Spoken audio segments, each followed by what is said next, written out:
इस कार्यक्रम के निवेदक हैं श्री दिगंबर जैन लोकोदय तीर्थ क्षेत्र ट्रस्ट आगरा। ऐतिहासिक निर्माण में भूदान कर महापुण्य का अर्जन करें। श्री निहाल चंद जी, श्रीमती अमराव देवी, श्री महेंद्र, श्रीमती नीलम, श्री महेश, श्रीमती सुनीता, श्री संघर्ष, श्रीमती नेहा, श्री सचिन, श्रीमती ट्विंकल, श्री शुभम, श्रीमती अंकिता, सौरभ, सलूनी, अमीरा, एकांश एवं सपरिवार बगड़ा, ईटानगर, गुवाहाटी, सुजानगढ़।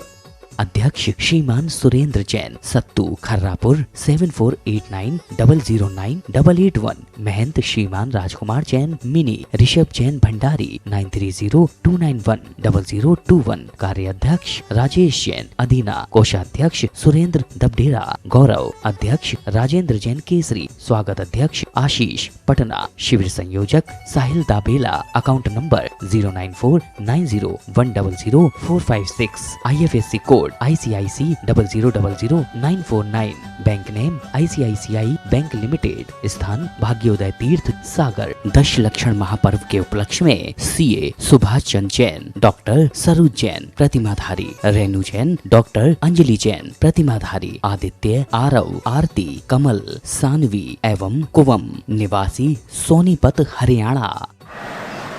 उजागर करना इस सृष्टि के हाथ में नहीं। सृष्टि ने अपने दो रूप किए, पहला रूप शक्ति रूप में और दूसरा व्यक्ति रूप में। शक्ति रूप में जो कार्य है प्रकृति ने अपने हाथ में लिया।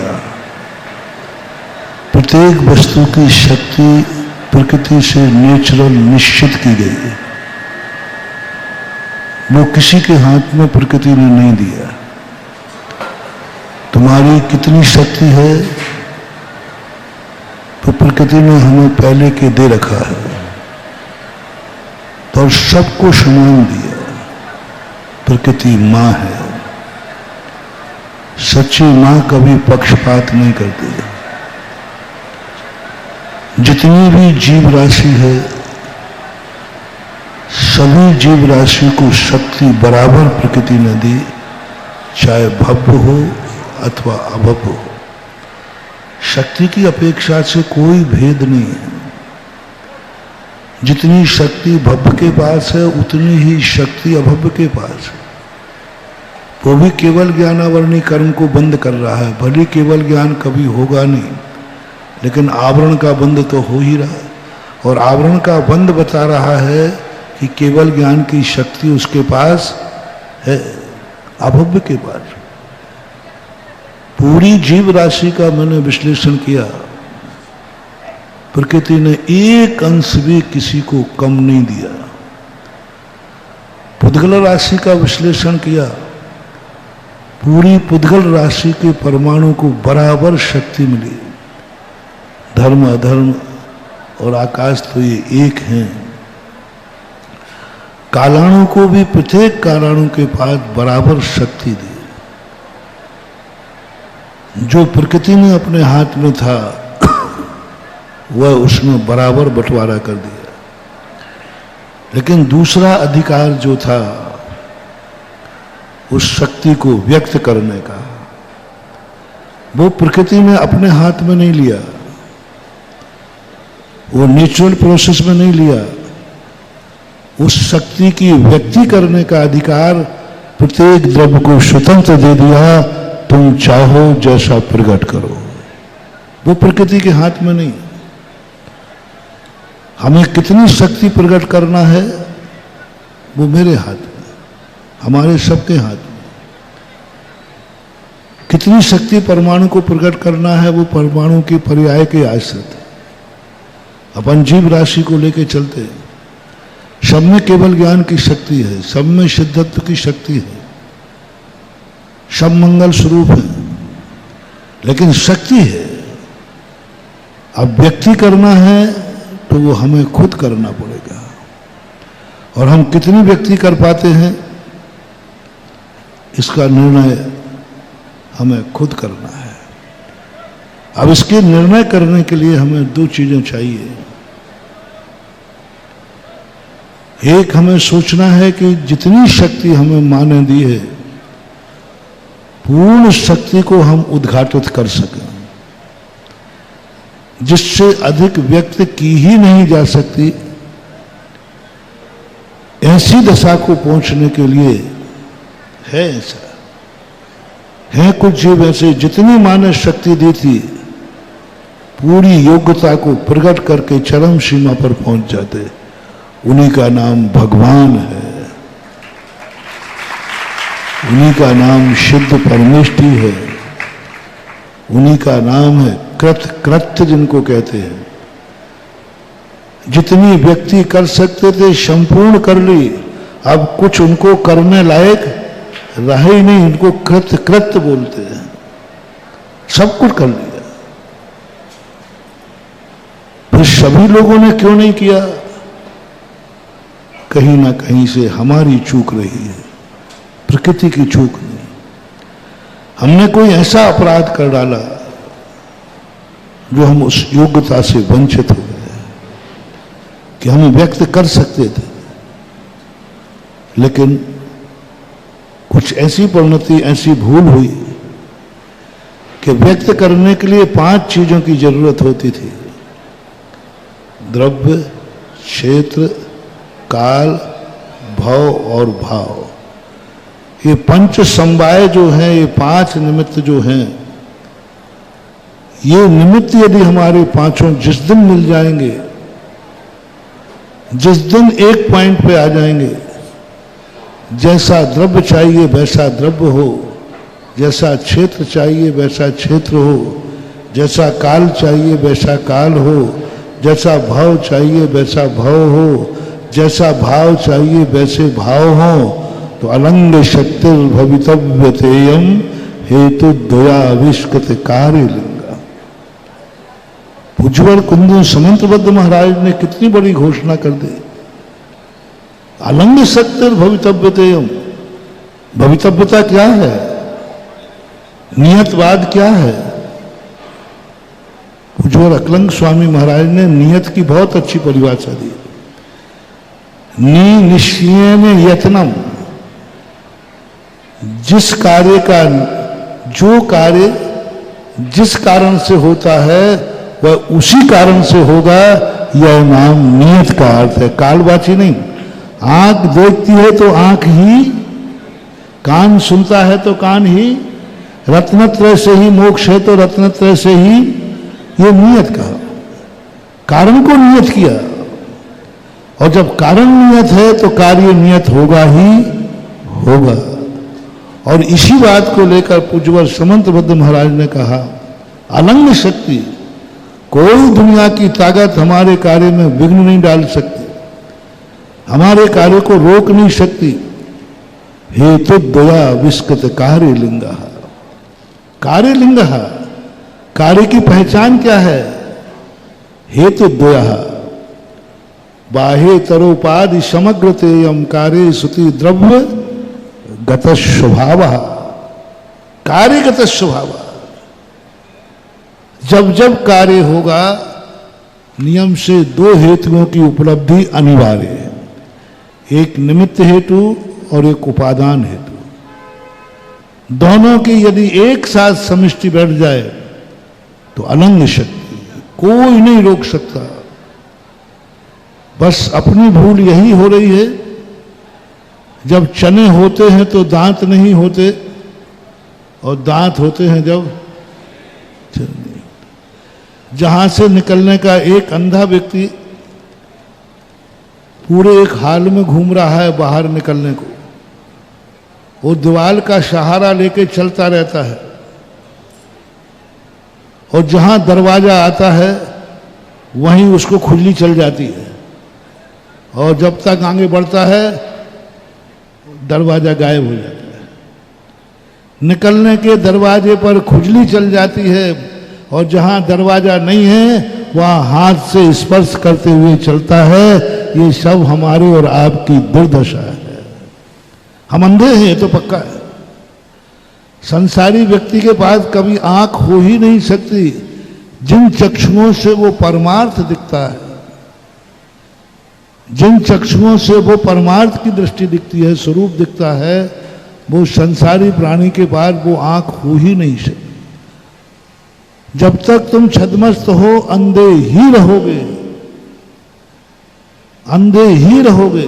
कोई भी दुनिया का व्यक्ति तीर्थंकर भी क्यों ना हो, वो भी संसार अवस्था में, छद्मस्त अवस्था में अंधे ही हैं, क्योंकि उनको अरूपी दृश्य दिखते नहीं है। अंधापना संसार का स्वभाव है। अब अंधा व्यक्ति पार कैसे हो?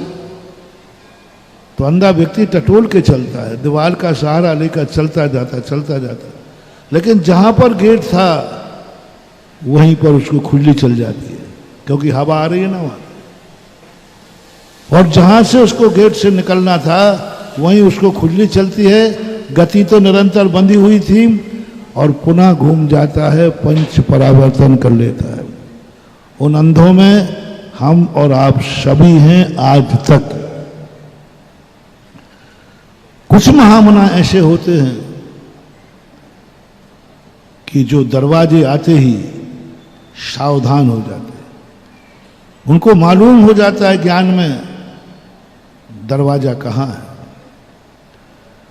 उनको परिचित हो जाता है, कभी गुरुओं के द्वारा आवाज सुन लेते हैं कि दरवाजे के यहाँ हवा तेज होती है। उस समय व्यक्ति को संभलना जरूरी है, और उस समय यदि व्यक्ति संभल गया वो दरवाजे से बाहर निकल जाता है, मोक्ष को प्राप्त कर लेता है। और वो दरवाजा है जब तीव्र पुण्य का उदय हो। पाप कर्म के उदय में कभी भी वो दरवाजा नहीं मिलेगा। जब तक पाप कर्म का उदय है, उस मकान की दीवारें इतनी बढ़ जाएंगी कि दरवाजे तक तुम पहुंच नहीं पाओगे। जिंदगी की शाम हो जाएगी लेकिन तुम दरवाजे तक नहीं पहुंच पाओगे। पाप कर्म का उदय होता है। जिस समय तीव्र पुण्य कर्म का उदय हो, वो पुण्यात्मा जीव दरवाजे पर आता है। लेकिन पुण्य इतना खतरनाक है, जैसे ही पुण्य बढ़ता है तैसे उसको पंच इंद्रियों की खुजली चलना चालू हो जाता है, तैसे उनका मन विकृत हो जाता है। पुण्य के उदय में, पाप के उदय में नहीं। पाप का उदय रहता है उस समय व्यक्ति अपने परिणामों को बहुत धर्म में रखता है, लेकिन वहां दरवाजा नहीं। जहां जहां तीव्र पाप कर्म के उदय हैं वहां निकलने के दरवाजे नहीं हैं, और जहां तीव्र पुण्य कर्म का उदय है वहीं दरवाजा है, और पुण्य के उदय में व्यक्ति काफिल हो जाता है। कनक कनकते 100 गुनी, माधकता अधिकाय, यह खाए वो रात है वह पाए और पुण्य का उदय आते ही जैसे वैभव मिलता है वो डूब जाता है। बिरले लोग हैं जो पुण्य को ठुकरा देते हैं। पाप को ठुकराना कोई बड़ी चीज नहीं है, पुण्य को ठुकराना बहुत बड़ी चीज है।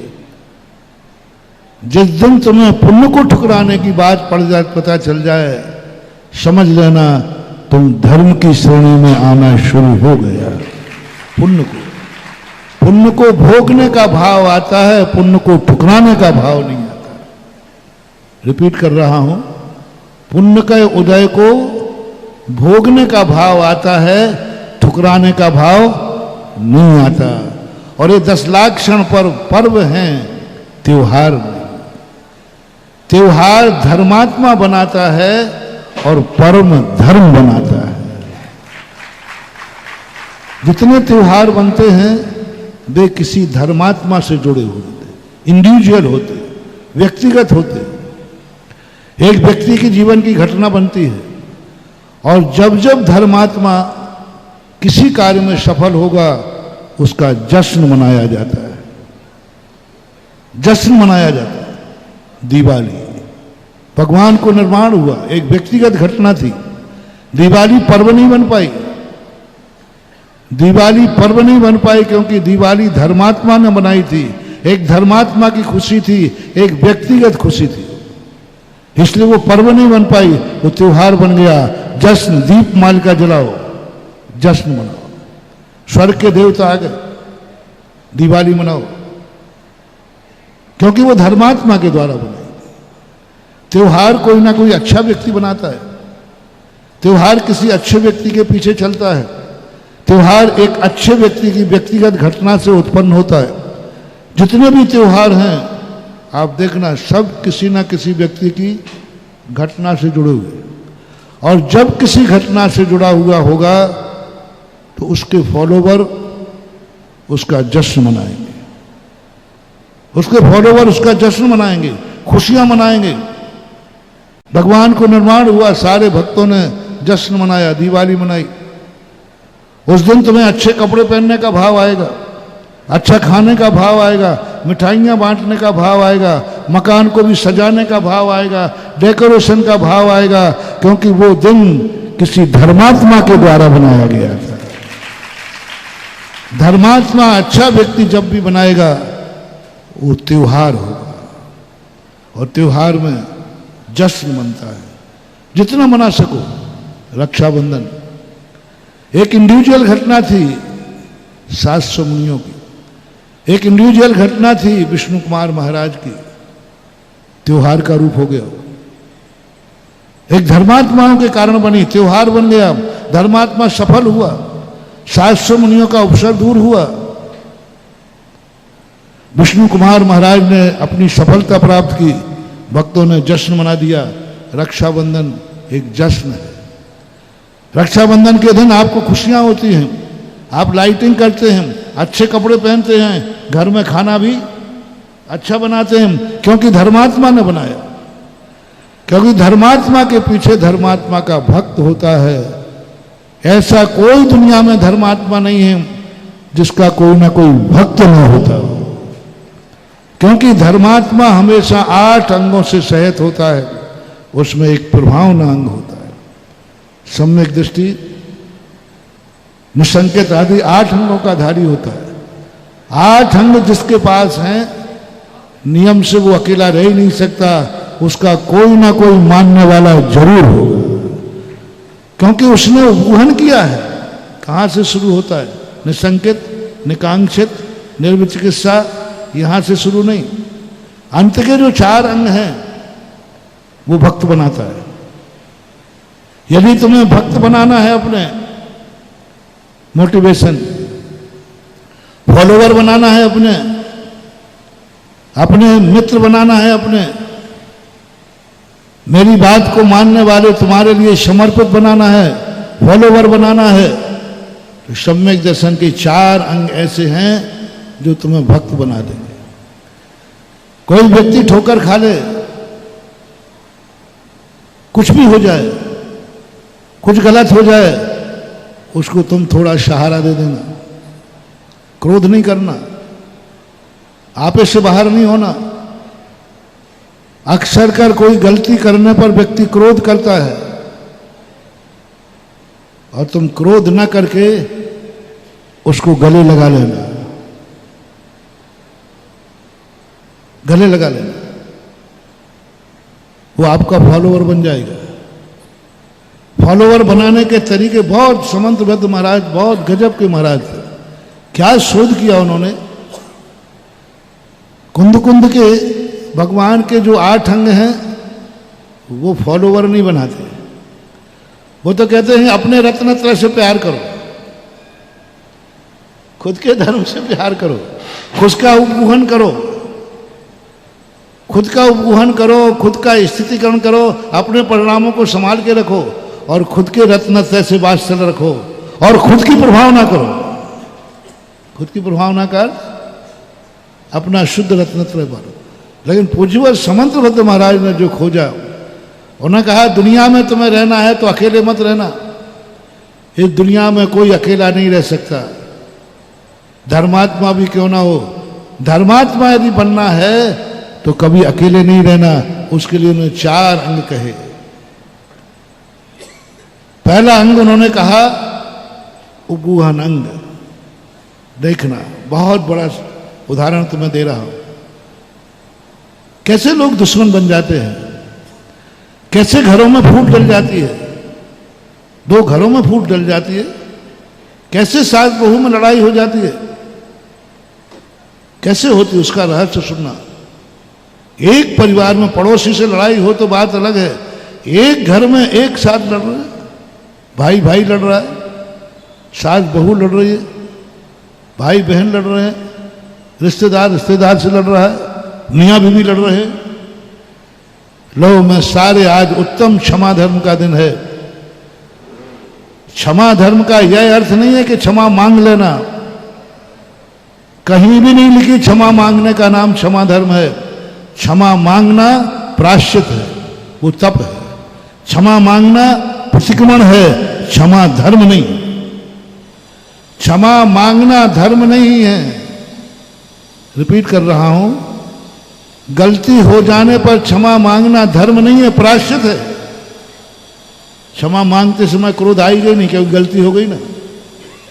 गलती करने वाला क्रोधी नहीं होता, वो बहुत शांत होता है। कितने का वो बेशरम होता है, क्योंकि उसे मालूम है गलती तो मेरे से हो गई, उसको क्रोध आता ही नहीं।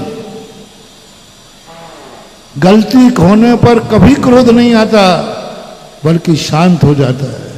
जब आपसे कोई गलती हो जाए, आपका बड़ा कोई डांटे तो ऐसी आता ही नहीं।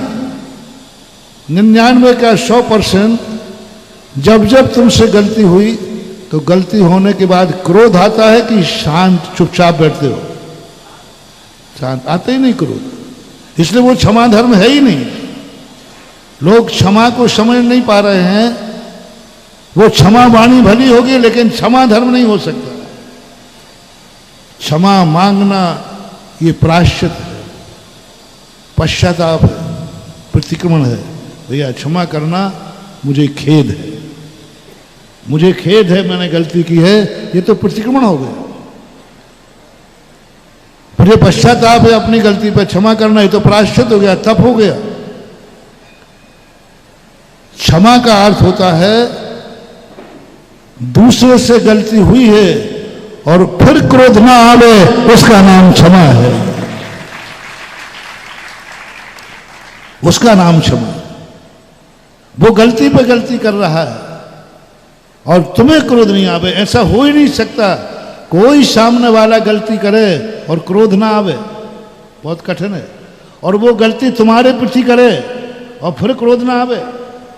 पहले तो जनरली कोई गलती करे तो गुस्सा, देखो ये गलत कर रहा है, देखो ये गलत कर रहा है, देखो ये अनुशासनहीनता कर रहा है, देखो तुम्हारे से कुछ नहीं कर रहा, वो स्वयं गलती कर रहा है।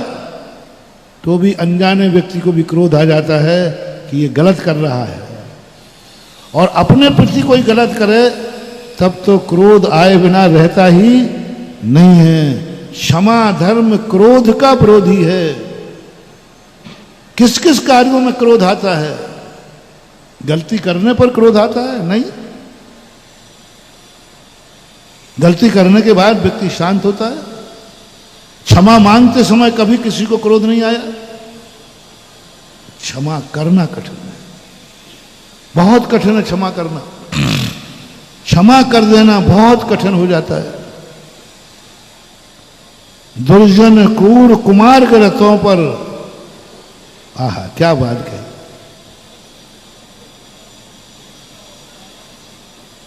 दुर्जन क्रूर कुमार के रथों पर, स्वयं दुर्जन नहीं, जो दुर्जन है, क्रूर है, वो तुम्हारे साथ गलत कर रहा है, उस समय क्रोध प्रकट ना हो तब क्षमा धर्म आता है। क्रोध धर्म प्रकट नहीं होना चाहिए। और क्षमा करो, बहुत कठिन महानुभाव। क्षमा मांगना सरल है।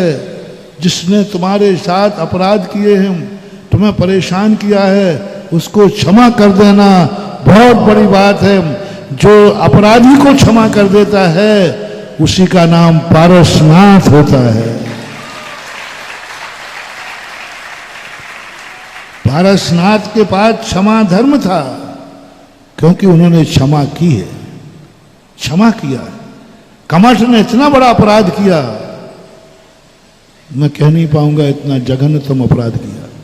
पार्श पुराण में कर लेना। उसके भाई ने इतना जघन्यतम अपराध किया, संसार का कोई भी व्यक्ति कभी माफ नहीं कर सकता।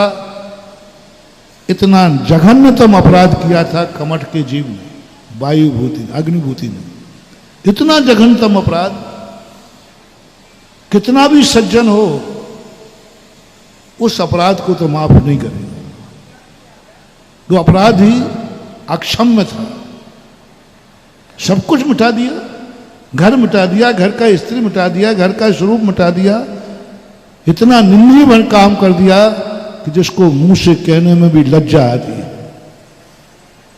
इतना निकृष्ट कार्य करने के बाद भी पारसनाथ ने क्षमा कर दिया, क्षमा कर दिया। 12 मन की शिला पटक दी, क्षमा कर दिया। अजगर बनकर खा गया, क्षमा कर दिया। अजगर बन के खा गया, क्षमा कर दिया। कमठ बन करके आ गया, शिलाएं बरसा रहा है, क्षमा कर दिया। चाहते तो पारसनाथ एक भ्रिकुटी चढ़ा देते, कमठ कीलत हो जाता, कुछ नहीं कर देता, क्षमा कर दिया। यह है उत्तम क्षमा धर्म। सीता की कोई गलती नहीं थी। सीता रावण के पास क्षमा मांगने पहुंच गई जैन दर्शन के अनुसार। अरे भाई, सीता की क्या गलती, बेचारी की क्या गलती की है सीता ने? कोई दुनिया का व्यक्ति नहीं कह सकता है कि सीता की कोई गलती थी। हर व्यक्ति किसको कहता है? रावण की गलती थी, रावण की गलती थी। रावण खुद कहता है, जिस कथानक के अनुसार सीता, हालांकि सिद्धांत के अनुसार घटित नहीं होता, फिर भी अपन शिक्षा ले लें। रावण से जब क्षमा मांगती है सीता का जीव, तो रावण कहता है कि तुम्हारी क्या गलती है इसमें, सारी गलती तो मेरी है। तब सीता कहती है, तुम्हारी गलती है, उसी गलती को तो क्षमा करने का भाव मुझे आया है कि नहीं, तुम्हारी गलती नहीं है, मेरी खुद की गलती है। ना मैं इतनी रूपवान होती, ना तुम्हारे परिणाम बिगड़ते। कैसी आत्माएं! सीता को अपनी गलती दिख गई। रावण से क्षमा मांगने की बात आ गई। अपराधी क्षमा रावण है, उसको क्षमा करने की बात। इसको बोलते हैं क्षमा धर्म। कब कब आपके लिए किसी ने गलती की है, आप लोग भी अपने क्षमा धर्म को आज संभालें। क्षमा मांगने वाले तो हमने बहुत देखे हैं, 2 मिनट में क्षमा मांगते हैं, क्योंकि क्षमा मांगने से मामला निपट जाता, बच जाओगे, क्योंकि गलती तो तुम्हारी है ही।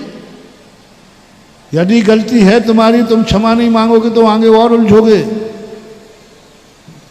कोर्ट केस हो जाएगा। तो गलती करने वाला बहुत बदमाश होता है। गलती करने वाले की सबसे बड़ी बदमाशी है कि वो जल्दी क्षमा मांग लेता है, क्योंकि गलती मेरे से हुई।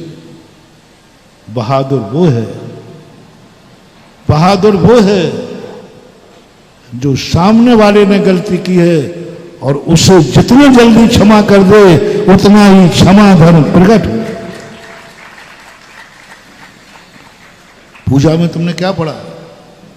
तुम्हारी पूजा सुनता हूं तो क्षमा धर्म टपकता है। पूरी क्षमा वाणी की पूजा में कहीं भी क्षमा नहीं मांगी गई। मेरे से गलती हो गई हो तो क्षमा मांग लो, उसमें मैंने पूजा तुम्हारी सुनी है, उसमें कहीं नहीं लिखा कि गलती होने पर क्षमा मांगो। ये क्षमा धर्म है ही नहीं। गलती होने पर क्षमा मांगना क्षमा धर्म है ही नहीं, ये तो प्रायश्चित है, तप है। क्षमा धर्म क्या है? गाली सुन मन। गाली, गाली कौन दे रहा है? सामने वाला। उस पर तुम्हें खेद न आनो। गुण को ओ गुण कहिए अयानो, है तो ये शब्द आगे पीछे हो सकते हैं। गुण को ओ गुण कहिए अयानो, कहिए अयानो, बांध मार वर किस सिर गए, ऐसा है। बैर कहिए अयानो, मारा है, बांधा है, ऐसे ऐसे तेरी दुष्टा के घर ते निकारे, तन बिदारे। हाँ, ऐसे शब्द ऐसे कह देते जैसे बिल्कुल घर ते निकारे, तन बिदारे। आगे आप पढ़ लेना, भाव पक्ष में बता देता हूं। पूजा की किताब हो तो ला के दे दो, मैं एक एक समझा दूं। क्षमा धर्म की परिभाषा। बहुत बड़े महानुभाव, इनको अपन ने बहुत छोटा कर दिया है। भैया हमसे गलती हो गई तो क्षमा करियो। अरे काहे के क्षमा करियो? तुम क्षमा कर देने की बात सोचो तो बात बने। कहिए आनो वस्तु छीनी, बांध मार बहुविध करें, गाली सुन मन खेद न आनो, गुण को अवगुण कहिए आनो। गाली सुनने के बाद, गाली देने के बाद नहीं, गाली देने के बाद खेद होना कोई बड़ी चीज नहीं है। गाली देने के बाद पश्चाताप होना कोई बड़ी चीज नहीं है, क्योंकि सामने वाला गाली तो दे दिया, वो मुझे निपटाएगा। तो गलती करने वाला हमेशा समझौते की चाह करता है। गलती करने वाला समझौते की बात देखता है, जल्दी समझौता हो जाए। लेकिन जिसकी गलती हो और जिसकी गलती ना हो, जिसकी गलती ना हो वो जल्दी समझौता करेगा। मेरी कोई गलती नहीं, समझौता क्यों करूं? आ जाओ निपट लो। धर्म वो है, तुम्हारी गलती नहीं है, सामने वाले की गलती है। क्या तुम्हारे मन में समझौता का भाव आ रहा है? रिपीट करूं, गलती हमारी है। सब लोग अपनी अपनी तरफ देखें। गलती तुम्हारी है तो बोलो समझौता का भाव आ सकता है कि नहीं?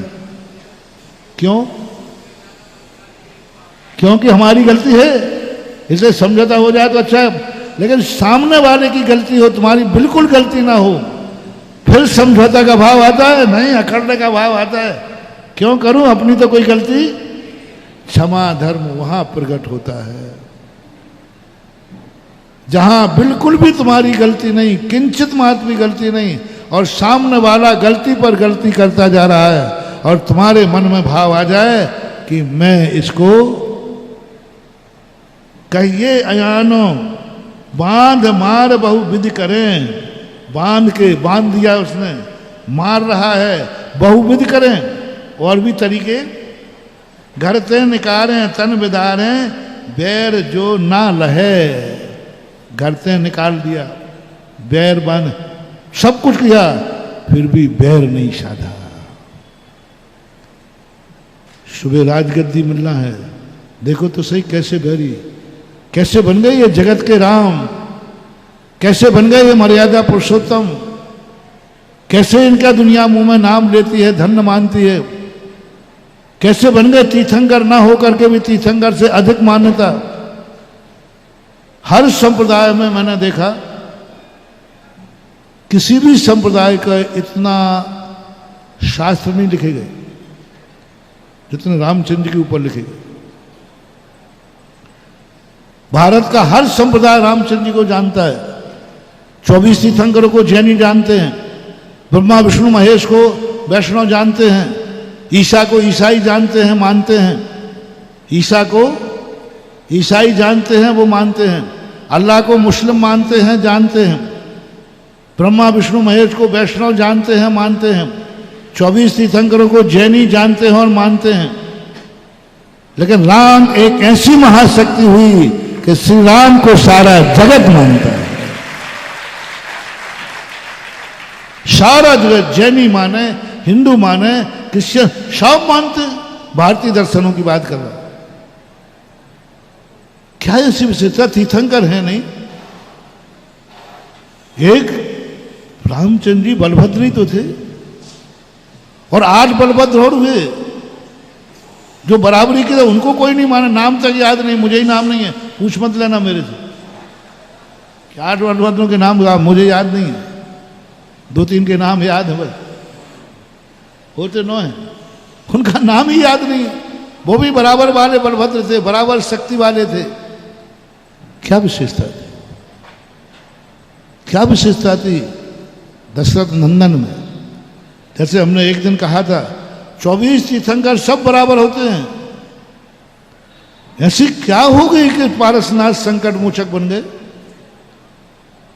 ऐसी क्या विशेषता आ गई? पूरे आचार, पूरे तीर्थंकरों के 10 भाव जब पढ़े, हमें कोई विशेषता नहीं मिली।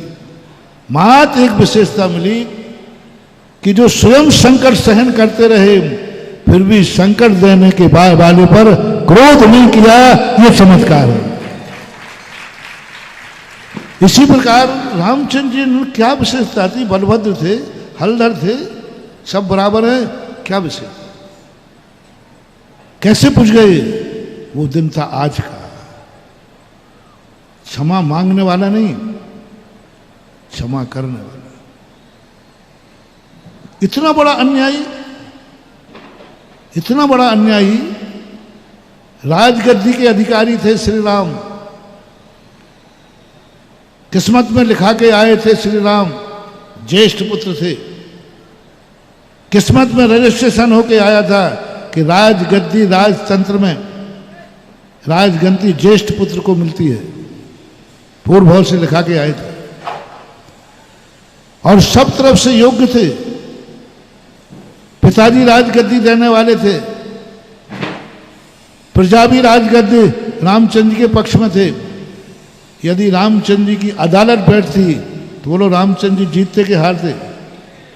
सारी प्रजा उनके पक्ष में, कानून उनके पक्ष में, हम साधु संत भी उनके पक्ष में। दुनिया का एक व्यक्ति उनके विरोध में नहीं होता। थोड़ा सा कोर्ट केस कर देते, रामचंद्र जी को वनवास नहीं होता।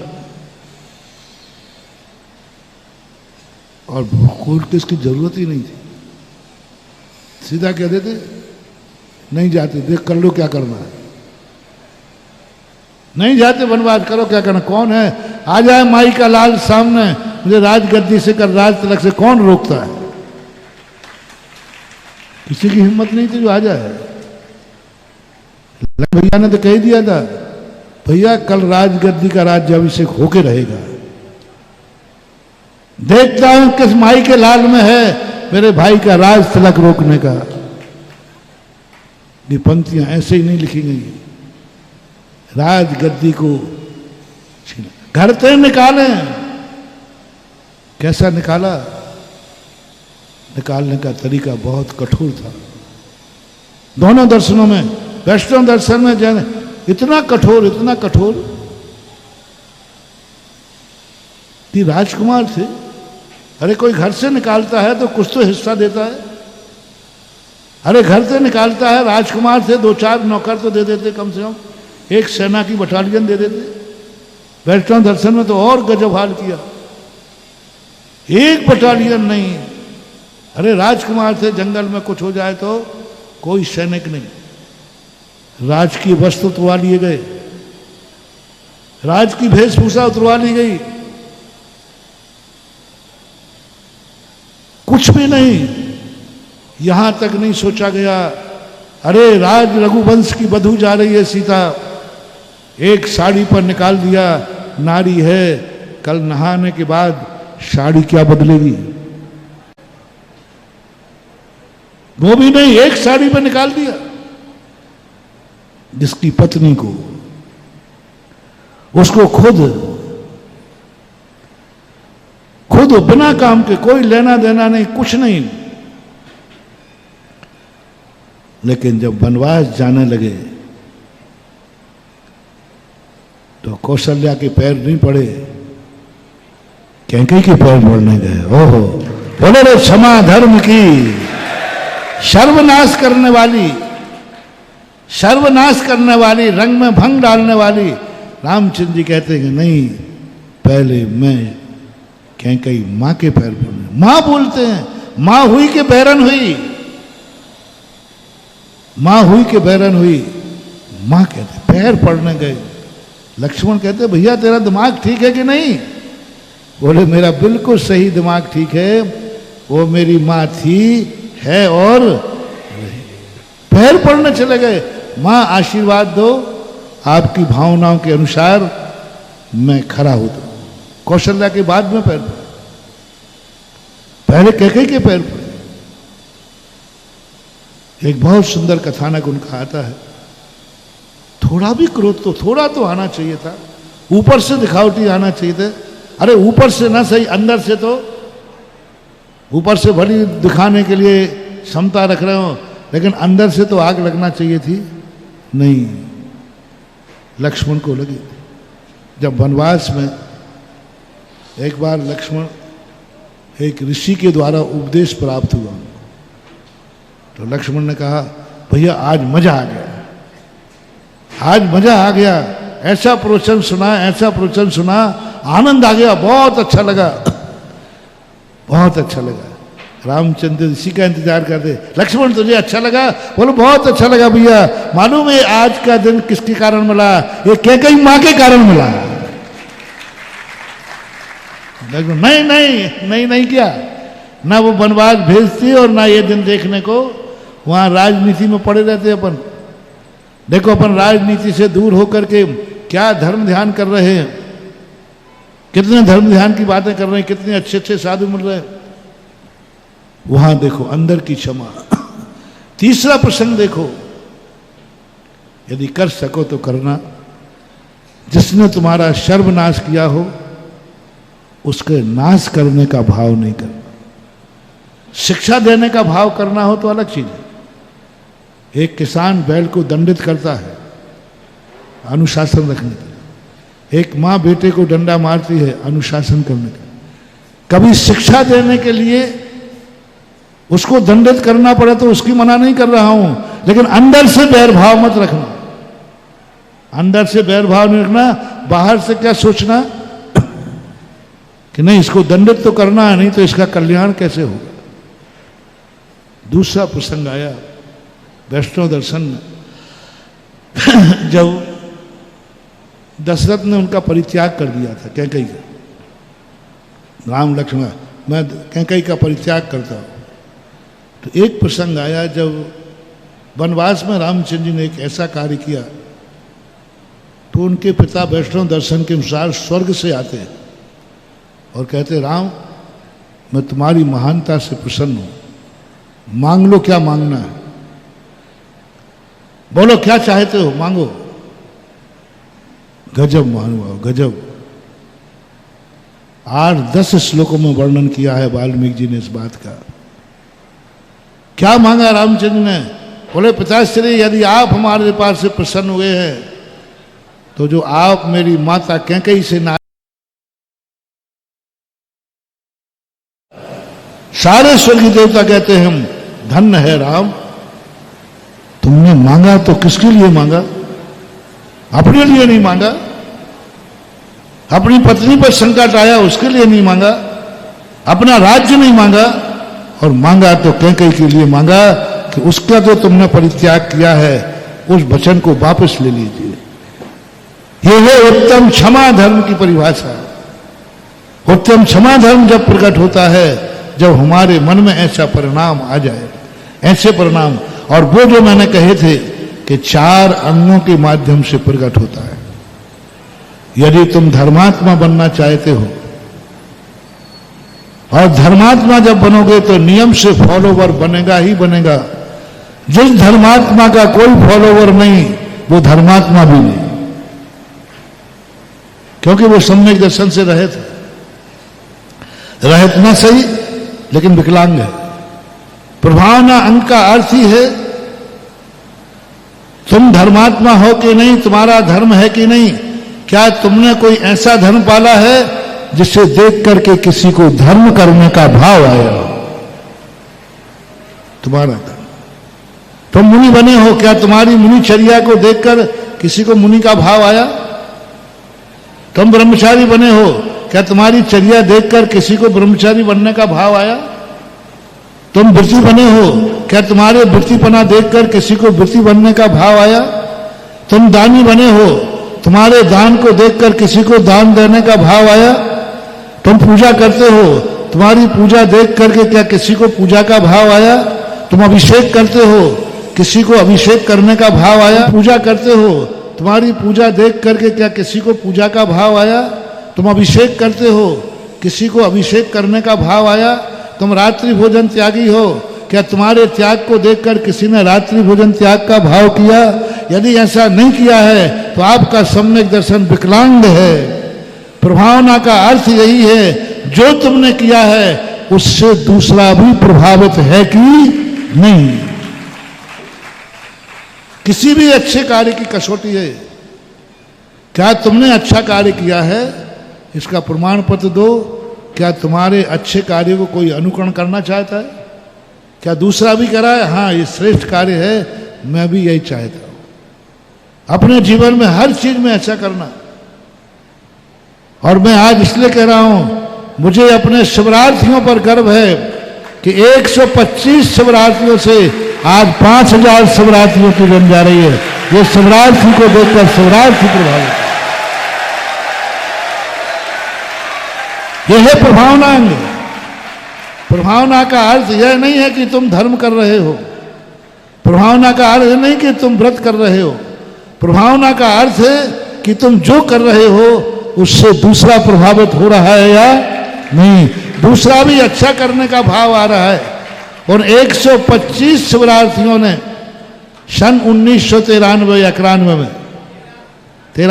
1993 में इतनी अच्छी चर्या की, इतनी अच्छी चर्या की कि आज 125 से 5000 की संख्या पहुंच गई। ऐसे नहीं होता। यदि शिवरार्थियों का यहां से जाने के बाद बुरे आचरण होते तो शिविर में कोई अपने बच्चों को नहीं भेज। यहां से जाने के बाद लोगों की जो चर्या बनती है घरों में, पड़ोसी तुरंत कहता है अगली बार मेरा बेटा भी जाएगा। इसी का नाम प्रभावना है। जितनी भी कथाएं लिखी गई उन महान आत्माओं पर लिखी गई, जिन महान आत्माओं ने कथा लिखी और वो व्रत अमर हो गया, वो व्रत दूसरे लोग भी करने लगे। मैना सुंदरी ने ऐसा सिद्धचक्र मंडल विधान किया। सिद्धचक्र मंडल विधान तो पहले भी था, लेकिन मैना सुंदरी के बाद जगत में प्रसिद्ध हो गया। अब जब भी कोई विधान करता है तो मैना सुंदरी के नाम लेके करता है। उसने ऐसे किया। तो आपका कोई व्रत है, मोटिवेशन, आपका कोई व्रत है, आप कोई धर्मात्मा है, आप में कोई अच्छाई है, इसका जब ही मानना अच्छाई जब तुम्हारी अच्छाई किसी को प्रभावित कर रही है, दूसरे का भी मन ललच रहा है कि मैं भी ऐसा अच्छा आदमी बनूं, तो ये कहलाती है प्रभावना। तो ऐसा कोई भी धर्मात्मा नहीं हो सकता दुनिया में जिसका कोई फॉलोवर ना हो, कोई नहीं सकता। पंचम गुण स्थान से सदा यश कीर्ति का उदय होता है। अयश कीर्ति का उदय चौथे गुण स्थान तक ही होता है। जैसे ही वृत्ति बनता है पंचम गुण स्थान से लेकर 14वें गुण स्थान तक अयश कीर्ति का उदय होता ही नहीं, यश कीर्ति का उदय होता है। और यश कीर्ति का अर्थ है कोई ना कोई तुम्हारी प्रशंसा कर रहा है। दो प्रतिमाधारी की प्रशंसा जगत में कहीं ना कहीं हो रही है, देवता कर रहे होंगे। हो ही नहीं सकता कि दो प्रतिमाधारी के लोग प्रशंसक ना हो, भक्त ना हो ही नहीं सकता, वो वृत्ति नहीं हो सकता। इसलिए ये मानना। और अब जो सम्यक दर्शन की बात, चार धर्मात्मा व्यक्ति को, चार अंग जो हैं वो धर्मात्मा को फॉलोवर बनाते हैं। आपको अपना भक्त बनाना है, अपने आचार विचार के अनुसार सबको चलाना है, तो आप चार काम कीजिए, आपके भक्त बन जाएंगे, आप धर्मात्मा बन जाएंगे। पहला अर्थ उपगूहन, पहला अर्थ दुर्जन को माफ करना। जिसने तुम्हारे साथ अहित किया है, इसके लिए मैंने ये 2-3 उदाहरण दिए। जिसने तुम्हारा अहित किया है, नाश किया है, सब कुछ किया है, उस व्यक्ति को माफ कर देना। यशोधर महाराज गले में सर्प डाला है, यह है क्षमा धर्म, यह है क्षमा धर्म। गले में सर्प डाला है और जब आशीर्वाद दिया तो बोलो, राजा शनक भक्त बना कि दुश्मन? भक्त बना लिया। क्षमा धर्म से भक्त बनते हैं। हाँ, कुछ टेढ़े होते हैं तो 10 भव के बाद बनते, लेकिन बनेंगे। कमर 10 भव के बाद बना, लेकिन वो पारसनाथ का भक्त बन गया। क्षमा धर्म का अर्थ है दुष्टों को भी भक्त बनाने की कला इसमें है, शक्ति है। थोड़ा लेट बनेगा, ठोकर खा के बनेगा, लातों से पिटने के बाद बनेगा, लेकिन बनेगा। लातों से पिटेगा। जैसे बृहस्पति आदि हुए ना, विष्णु कुमार ने उसको लातों से जब ताड़ित किया, पर सुधरेगा वो, अंदर से क्रोध नहीं आना, अंदर से सुधारने का भाव रखना। दूसरा है अपने भक्त बनाने का स्थितिकरण। कोई गिर गया है उसे उठा दो, वो जिंदगी भर तुम्हारा हो जाएगा। कोई गिर गया है उसे संभाल लो, वो जिंदगी भर तुम्हारा हो जाएगा। जिसकी चारों तरफ निंदा हो रही है तुम बीच में आ जाओ, वो सम्मान हो जाएगा। चारों तरफ उसका अपमान हो रहा है, तुम उसका सम्मान कर दो, वो तुम्हारा हो जाएगा। जैसे दुर्योधन ने कर्ण को अपना बनाया था। कर्ण का चारों तरफ अपमान हो रहा था, उस अपमान की दशा में दुर्योधन ने आकर के कर्ण को गले लगाया और अंग देश का राजा बना करके सम्मानित किया। अब देखना, कर्ण इतना दुर्योधन का हो गया कि पता चल गया कि मेरी माँ है, पता चल गया कि ये पांचों भाई मेरे सगे भाई हैं। लेकिन जिसने अपमान के समय सम्मान दिया, कर्ण कहता है सब कुछ मिटा दूंगा, मैं मिट जाऊंगा, भाइयों को मिटा दूं, मां मिट जाए, कुटुंब मिट जाए। लेकिन जिस समय मेरा अपमान हो रहा था, उस समय जिसने मुझे सम्मान दिया है, मैं उसको छोड़ने वाला नहीं। आप वैष्णव दर्शन के अनुसार कर्ण को सब मालूम चल गया। उसने एक ही जवाब दिया। ये परिवार के लोग उस समय कहां गए थे जिस समय मेरी भरी सभा में अपमान हो रहा था, जब मुझे सूत पुत्र कहा जा रहा था, जब मुझे सारथी पुत्र कहा जा रहा था, जब मुझे निंदा लेकर के उस प्रतियोगिता से बाहर किया जा रहा था। उस समय कहां गई थी मेरी मां? क्या उस समय नहीं जानती थी कि मैं इनका बेटा हूं? उस समय नहीं जानते मधुसूदन के मैं पांडवों का भाई हूं? क्या उस समय नहीं जानते थे ताजश्री कि मैं कौन हूं? उस समय सब कहां गए थे? उस समय मेरा सम्मान मात्र किया है तो किसने? दुर्योधन। ये तो मैं स्थितिकरण के लिए उदाहरण दे रहा हूं कि जब दुनिया में कोई पुण्यहीन हो, सब तरफ से फिट गया हो, सब तरफ से मर गया हो, सुसाइड करने की दशा आ गई हो, उस समय जाकर तुम उसे गले लगा लेना, वो जन्म जन्म तक तुम्हारा हो जाएगा यदि तुम धर्मात्मा हो। सम्यक दर्शन की विशेषता समंत्रभद्र महाराज की ये खोज है कि तुम्हारा सम्यक दर्शन दृढ़ हो जाएगा और एक भक्त तुम्हारा पक्का हो जाएगा, कच्चा नहीं।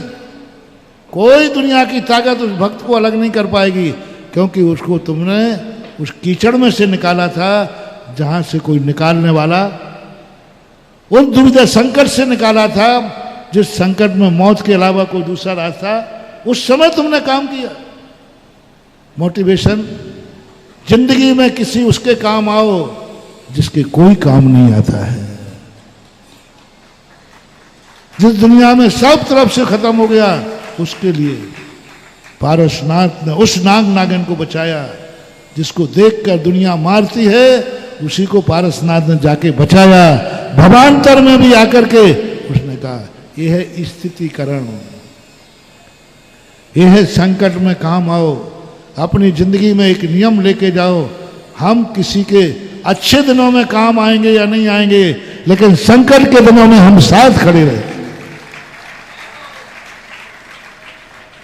एक वैष्णव दर्शन में बर्बरीक हुआ है, घटोत्कच का पुत्र था बर्बरीक।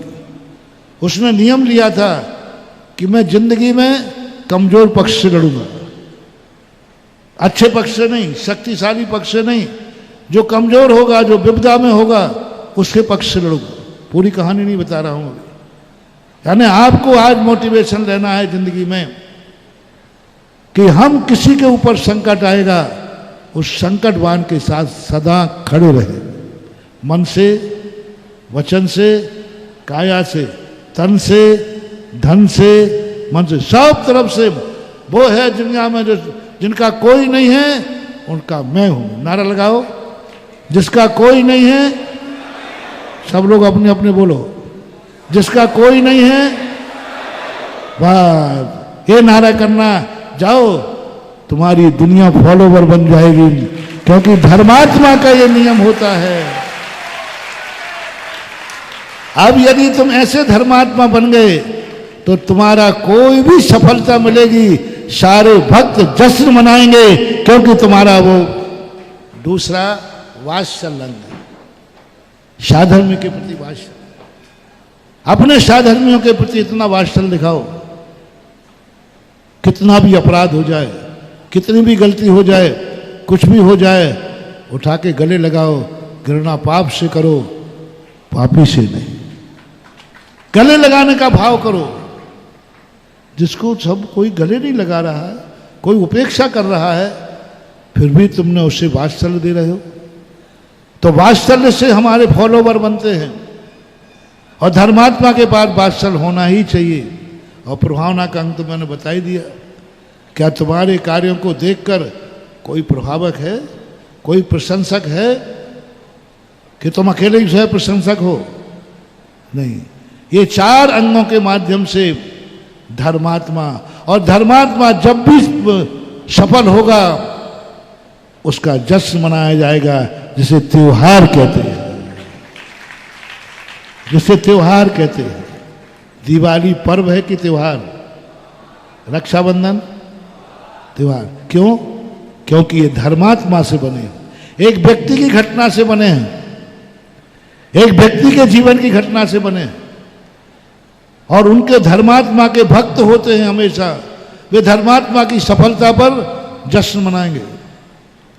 लेकिन वो त्योहार है। और जो धर्म बनाता है वो पर्व कहलाता है। ये 10 लाख क्षण धर्मात्मा से नहीं बने, धर्म से बने। अष्टांग का धर्मात्मा से नहीं बनी, धर्म से बने। अष्टमी 14 धर्मात्मा से नहीं बने, धर्म से बने। जिसे धर्म बनाता है वो पर्व कहलाता है, जिसे धर्मात्मा बनाता है वो त्योहार कहलाता है। और धर्म जब भी कोई चीज को बनाएगा, धर्म से कोई निर्माण होगा। 10 लाख क्षण धर्म किसने बनाए? उत्तम क्षमा धर्म, मार्दव धर्म। ये धर्मात्मा नहीं है, ये क्या है? धर्म है। और धर्म के नाम से प्रसिद्ध हुए। जो दिन धर्म के नाम से प्रसिद्ध हो, सरल कर रहा हूं, जो दिन धर्म के नाम से प्रसिद्ध हो उसे पर्व कहते हैं। और जो दिन धर्मात्मा के नाम से प्रसिद्ध हो वो त्योहार कहते हैं। सरल कर दिया मैंने। जिस किसी दिन के उत्सव के दिन किसी धर्मात्मा का नाम जुड़ रहा हो तो उसे क्या मान लेना? त्योहार है, खुशी मना। और जो चीज धर्मात्मा से ना जुड़ के धर्म से जुड़ रहा हो, उसमें धर्म के नाम से जाना जा रहा हो, उसको पर्व कहते हैं।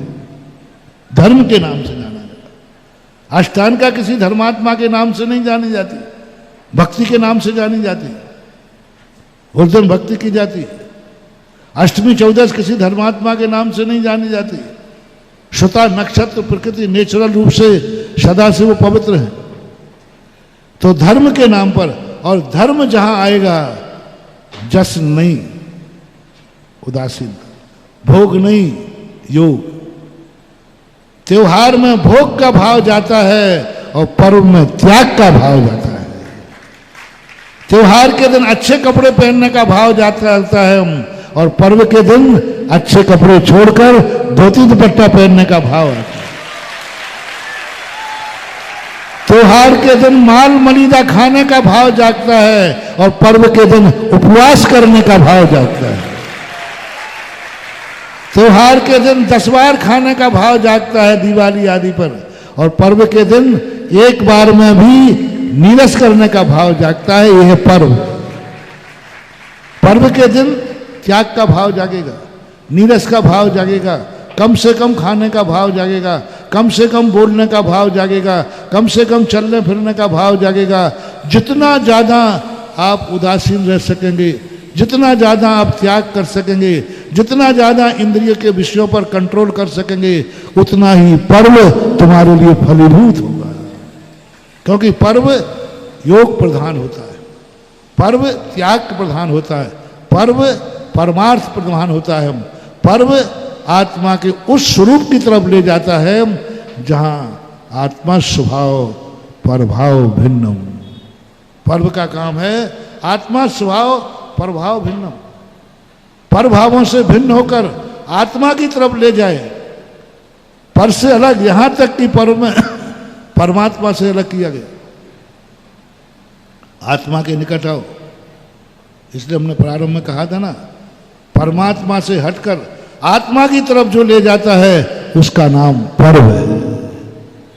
जो भगवान की भक्ति नहीं, भगवान बनने की प्रोसेस सिखाता है, उसका नाम पर्व है। त्योहारों में भक्ति जागती है, त्योहारों में जागता है अनुराग कि 700 मुनि सफल हुए, लाओ लाखों श्रीफल चढ़ा दो। भक्ति जागती है, अनुराग जागता है, गुणानुराग जागता है, एक आनंद की लहर जागती है। लेकिन पर्व के दिनों में ये भाव नहीं जागता, बल्कि पर्व के दिनों में तो ऐसा भाव जागता है कि पूजा भी छूट जाए और भोजन भी छूट जाए। भोजन छूट जाए तो पूजन छूट जाए। पर्व के दिनों में पूज्यवर समंत भद्र महाराज ने प्रोषदोपवास पर्व के दिनों में कहा, बहुत सुंदर परिभाषा बनाई उन्होंने। क्योंकि पुरुषद पर्व के दिन में किया जाता है, तो पहले तो उपवास कराया पर्व को, और फिर कह दिया स्नान भी मत करना, मंजन भी मत करना, उदासीन होकर अपनी जिंदगी जीना। ये किसका लक्षण है? पर्व का लक्षण है। पर्व में व्यक्ति जितना ज्यादा निर्वृत्त होता है इंद्रियों के विषयों से, इसलिए 10 लाख क्षण पर्व आज शुरू हुआ है। ये धर्म है, और धर्म की परिभाषा मैंने पहले बता दी है। क्षमा धर्म की परिभाषा मैंने पहले बता दी है। क्षमा मांगना नहीं, क्षमा करना। कितनों को क्षमा करोगे? सबको क्षमा, यहां तक कि अपने आप को भी क्षमा, अपनी किस्मत को क्षमा। जे कर्म पूरब किए हैं खोटे, शहे क्यों नहीं जीरा। अति क्रोध अग्नि बुझाए प्राणी। क्षमता का नाम क्षमा नहीं है। कल परसों मैंने कहा था, क्षमता का नाम क्षमा नहीं है। क्षमता धारण करना ये तो तटस्थ है, ये तो माध्यस्थ भाव है, यानी तुमने बैरी को बैरी माना है। क्षमता से ऊपर है धर्म। क्षमता तो अभव भी धारण कर लेता है, लेकिन क्षमा धर्म अभव धारण नहीं कर सकता। क्षमा धर्म बहुत ऊपर है, क्षमता से ऊपर भी। यहां साम जल्ले शीरा, क्रोध को शांत करने का नाम है क्षमता। क्रोध को शांत करती है। क्रोध के बाद जो क्षमा धर्म उत्पन्न होता है वो क्षमता नहीं है। क्षमता तो क्रोध को शांत करेगी, क्षमा धर्म एक अपने पाप में स्वतंत्र आनंद है। वो जो आनंद प्रकट होगा क्षमा धर्म, उस क्षमता से बहुत बड़ा है। क्षमता में व्यक्ति तटस्थ हो जाता है, बैरी को बैरी मानता है, मित्र को मित्र मानता है, दोनों में समान दृष्टि रख लेता है। और क्षमा धर्म वाले में बैरी मानते ही नहीं, बैरी खत्म हो जाता है। पारसनाथ ने अपने अग्निभूति के साथ बैर मान करके समता धारण की कि बैर भूल करके उसे समता धारण की। बैर भूल गया, समता धारण नहीं की। कोई बात नहीं, हम समता भाव रखते हैं, क्रोध नहीं करते। नहीं नहीं, बैरी के साथ बैर भाव नहीं रखना ये समता भाव है। लेकिन बैरी को बैरीपना भूल जाना और आत्मीयता भाव आ जाना ये क्षमा धर्म है। एक बैरी को प्रति बैर भाव नहीं रखना कोई बड़ी बात नहीं है। बहुत बड़ी, वो बैर रखे तो रखे, मैं तो बैर नहीं रखूंगा, ये क्षमता है। वो बैर रखे तो रखे, मैं बैर नहीं रखूंगा। वो क्रोध करे तो करे, मैं क्रोध नहीं करूंगा। वो मेरा दुश्मन रहे तो रहे, मैं कोई दुश्मनी नहीं पालूंगा। ये क्षमता है। वो दुश्मनी रहे तो रहे, मैं दुश्मनी नहीं पालूं। लेकिन क्षमा धर्म कहता है बैरी है ही नहीं। सत्वेषु मैत्री, मैं बैरी मान ही नहीं रहा हूं उसे, बैरी मान ही नहीं रहा हूं मैं उसे, मैं तो मां मान रहा हूं। रामचंद्र जी की मां के प्रति क्षमता भाव था कि क्षमा भाव? क्षमता भाव नहीं, क्षमता भाव नहीं रखा उन्होंने। विपरीत बुद्धि नहीं मानी, माध्यस्थ भाव नहीं रखा रामचंद्र जी ने। ठीक है, ना हम क्रोध करेंगे ना पैर पड़ेंगे,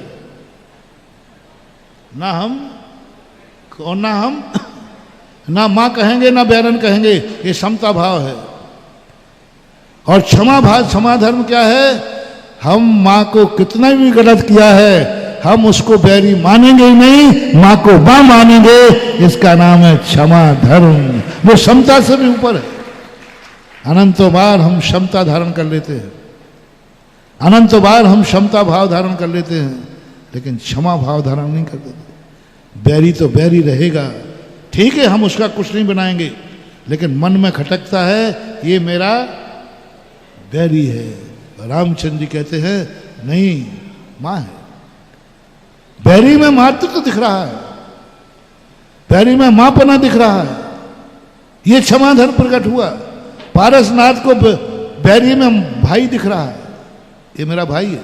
अरे पापी है वो, उसने तुम्हारा सर्वनाश किया, वो मान ही नहीं रहा, वो कहता मेरा भाई है। ऐसी कभी आपके परिणामों में ऐसा आ जाए, सामने वाला एक जीवात्मा है, एक साधर्मी है, और बैरपना खत्म होकर के आ जाए, तब कहीं बात क्षमा धर्म जब जाकर के प्रकट होता है, वो कहलाता है ज्ञात स्वभावी।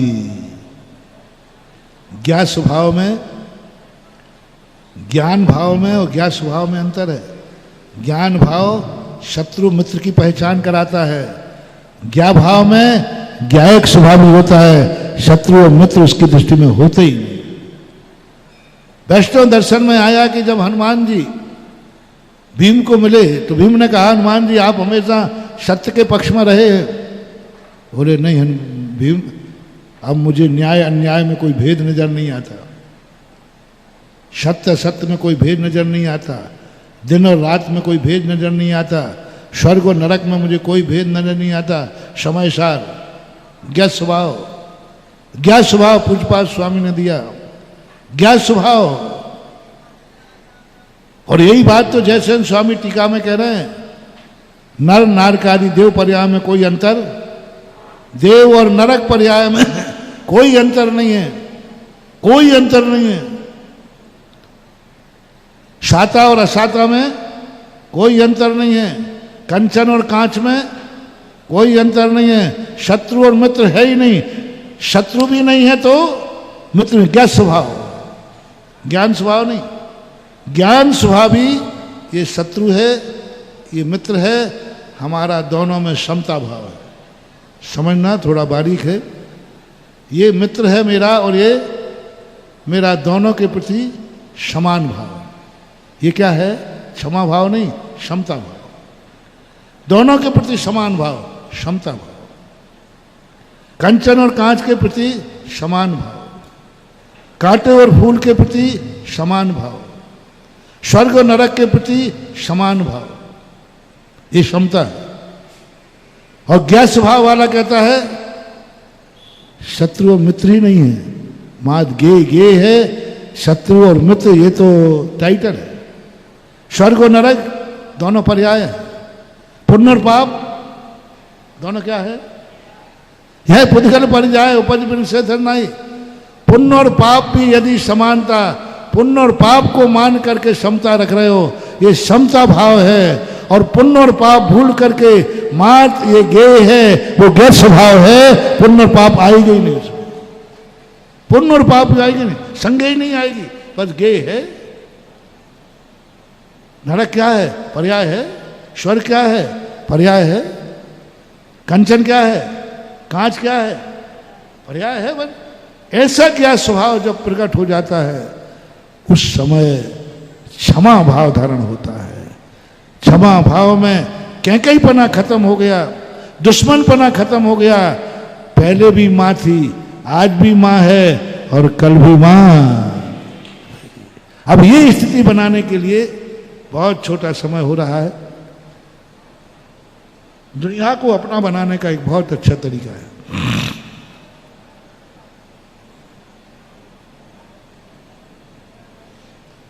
कुछ सासुएं सुने, कुछ बहुएं सुने, कुछ भाई सुने, कुछ मियाँ बीबी सुने, कुछ अड़ोसी सुने, कुछ पड़ोसी सुने, कुछ साधु सुने, कुछ क्या बना श्रावक समय।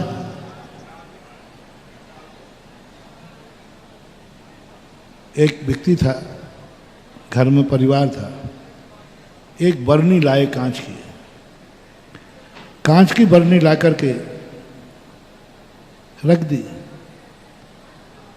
बहू ने, वो बड़ी अच्छी बरनी आई थी, मेला में से लाए थे, कहीं से लाए, और बेटा और पिता मिलकर के दोनों लाए थे, पसंद की लाए थे। और वो बहू ने उठाया, वो बरनी गिर गई, टूट गई बरनी। जैसी बरनी की आवाज आई तो बेटा आपे से बाहर फोड़ दी उसने बरनी। बाप को गुस्सा, देख तेरी पत्नी ने वो तोड़ दिया। और दोनों गालियां देते हुए बाप बेटे डंडा लेकर उसके हाथ तोड़ दूंगा मैं। उसने बरनी तोड़ दी और गुस्से में दोनों आए, हाथ तोड़ दूंगा, खोपड़ी तोड़ दूंगा, इतनी अकल नहीं है, इतने वो। अब जितनी गालियां तुम देते हो वो तुम जानना ज्यादा मुझे। आपकी कोई मन पसंद चीज तोड़ दे तो आप कितनी गालियां दोगे वो तुम जानना। दूसरे कमरे में एक सासू माँ थी, उसने भी आवाज सुनी, बहू से बरनी टूट गई और ये दोनों की पसंद की थी, ये दोनों आज इसकी खोपड़ी फोड़ देंगे, ये दोनों इसके प्राण ले लेंगे। दोनों में दया नहीं है, क्रोध है, क्रोध की आग बरस रही है, गालियां बकते हुए आ रहे हैं। गुस्से में कुछ भी हो सकता है, कुछ भी हो सकता है। अब क्या करें? और डंडे दोनों हाथ में हैं और कुछ भी हो सकता है, गुस्सा में तो कुछ भी हो ही जाता है। उस माँ जी के मन में क्या करूं क्या करूं। उसने कहा एक ही उपाय है, और तुरंत दूसरे कमरे से उस कमरे में पहुंच गई उनके आने के पहले। बोले क्या चिल्ला रहे हो, क्यों रे छोकरे, क्या चिल्ला रहे? बोले इसने, मैंने बरनी फोड़ी, मेरे हाथ से टूटी है। अब बूढ़ी हो गई, वो हाथ हिल गया तो क्या करूं, टूट गई, टूट गया, क्या कर, बोल, मार खोपड़ी, मार तो मार। मैंने फोड़ी बरनी, मेरे हाथ से बरनी गिर गई, मैं क्या करूं, गिर गई, बूढ़ी हो गई हूं। तूने कोई नौकरानी लगा रखी है जो हमें आंखें दिखा रहा है? अब माँ तो माँ ही है, मार तू डंडा मार। अब वो छोकरा क्या माँ को मारेगा? अच्छा मम्मी थोड़ा ठीक से उठाना चाहिए था, अच्छी बात नहीं है। हाँ हाँ उठा लिया, ठीक से उठा लिया, चला गया। और श्रीमान जी, तुम हंस क्यों गए, समझ में नहीं आया मुझे। मैंने तो कुछ बोला ही नहीं। यानी सब जोड़ुओं के अंडर में हो।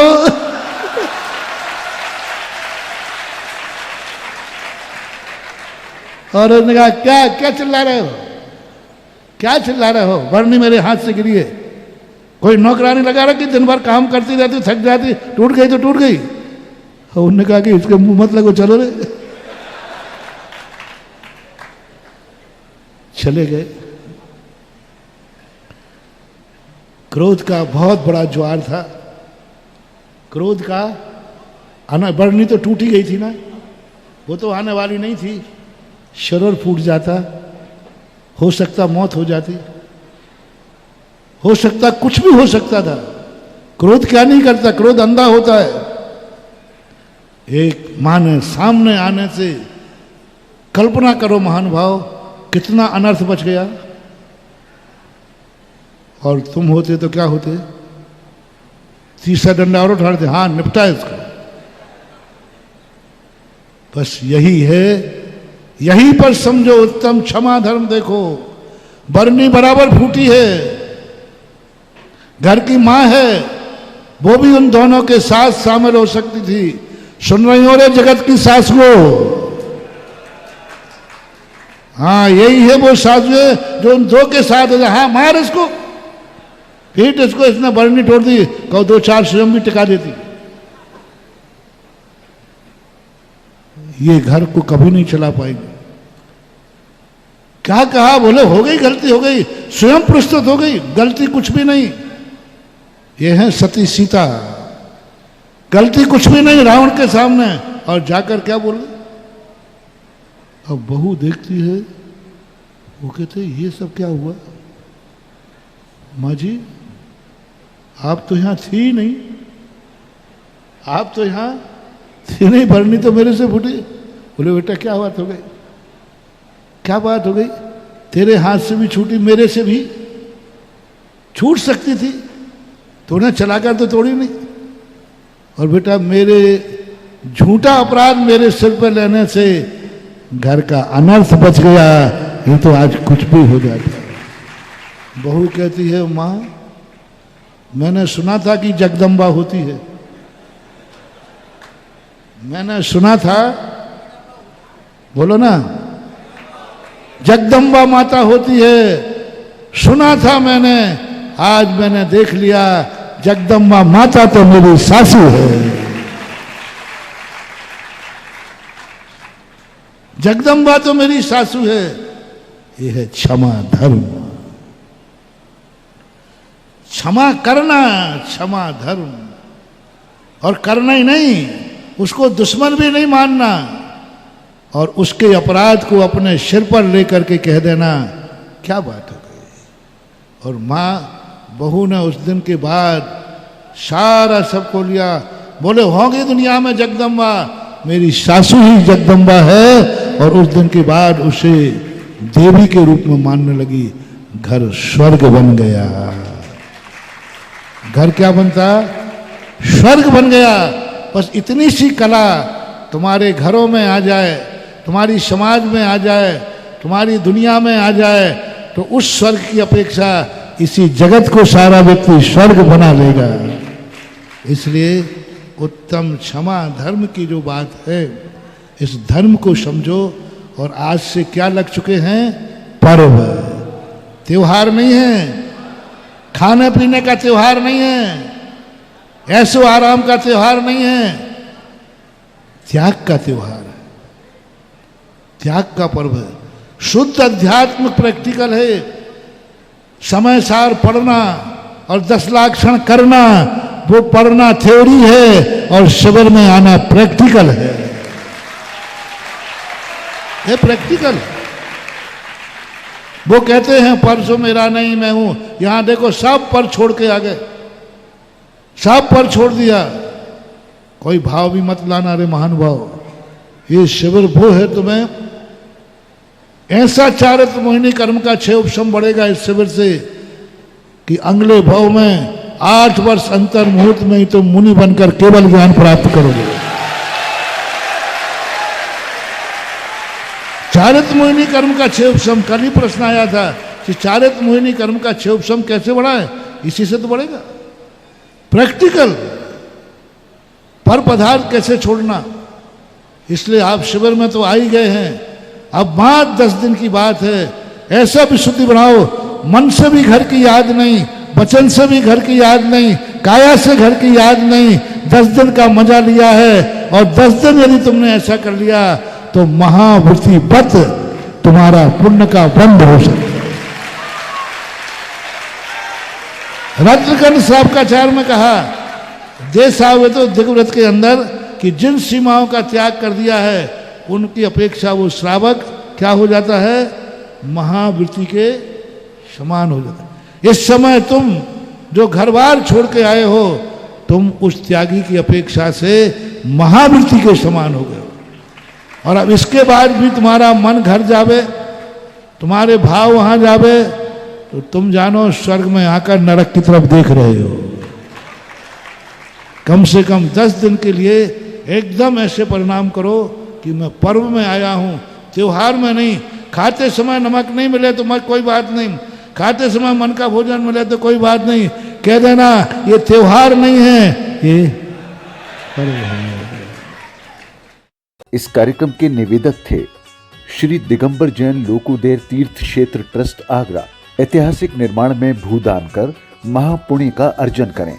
श्री निहाल चंद जी, श्रीमती अमराव देवी, श्री महेंद्र, श्रीमती नीलम, श्री महेश, श्रीमती सुनीता, श्री संघर्ष, श्रीमती नेहा, श्री सचिन, श्रीमती ट्विंकल, श्री शुभम, श्रीमती अंकिता, सौरभ, सलूनी, अमीरा, एकांश एवं सापरिवार बगड़ा, ईटानगर, गुवाहाटी, सुजानगढ़। अध्यक्ष श्रीमान सुरेंद्र जैन, सत्तू खर्रापुर 7489009881। महंत श्रीमान राजकुमार जैन, मिनी ऋषभ जैन भंडारी 9302910021। कार्याध्यक्ष राजेश जैन, अदीना। कोषाध्यक्ष सुरेंद्र दबडेरा, गौरव। अध्यक्ष राजेंद्र जैन केसरी। स्वागत अध्यक्ष आशीष, पटना। शिविर संयोजक Sahil Dabela. Account number 09490100456। IFSC code ICIC 0000949। Bank name ICICI bank limited. स्थान भाग्योदय तीर्थ सागर। दशलक्षण महापर्व के उपलक्ष्य में CA Subhash Chandra Jain, doctor Saroj Jain प्रतिमाधारी, Renu Jain, doctor Anjali Jain प्रतिमाधारी, Aditya, Aarav, आरती, कमल, सानवी एवं कुवम निवासी सोनीपत हरियाणा।